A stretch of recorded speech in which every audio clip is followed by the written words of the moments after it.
Hello everybody, this is Dan from ESLVietnamZone.com, and in today's video we are going to talk about the best ESL game to talk about countries. Now, playing ESL games with your students is one of the most exciting parts of teaching English. There are many games out there to choose from, but not all of them are suitable for your students. Some of the games are difficult for your students' level, some are not appropriate for their age, and some are difficult to play with the number of students you have in your classroom, like is my case. Actually, there are many other reasons why you can't play a game with your students. What I found easy to play with teenager and adult learners of English is games and activities for talking about countries. Here is the best game/activity that you can play with your students. I call this game Flag Description. There are 40 students in my classroom, so I divide the students into 10 groups, 4 students in each group. You may form pairs or smaller, bigger groups according to the number of students in your class. Each group receives a flag printed on a piece of paper, and they have to describe the flag, how many colors, where each color is placed on the flag, etc. Allow them about 10 minutes or so to complete the task. I always give them an example. I describe a flag so they can see how to complete the task.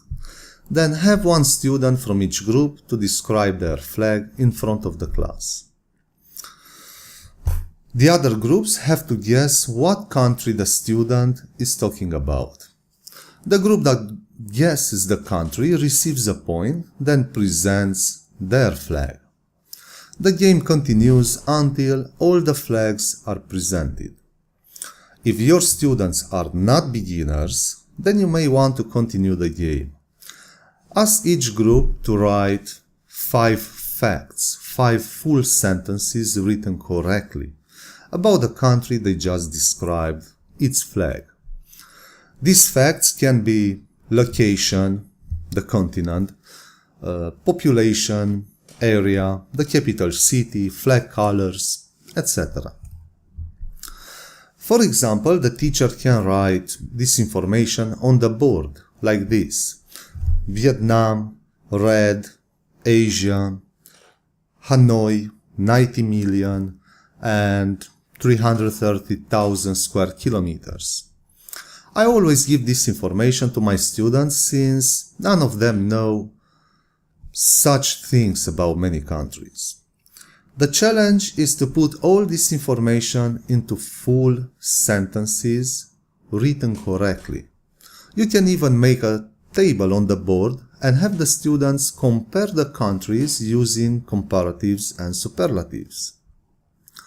For example, they might say, the biggest country on the list is the US.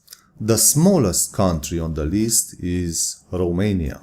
Vietnam is bigger than Romania. The game can continue by asking your students to write in their notebooks 5 questions, or more if you want, related to the information written in the table. For example, the questions can be: what is the color of the Vietnamese flag? Where is Vietnam located? What is the population of Vietnam? What is the area of Vietnam? What is the capital city of Vietnam? Of course, according to your students' level, you can make this activity more difficult.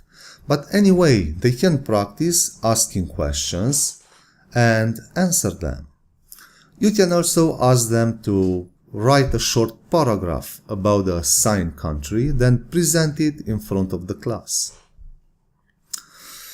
That's it for today. Don't forget to like the video and subscribe. Talk to you next time.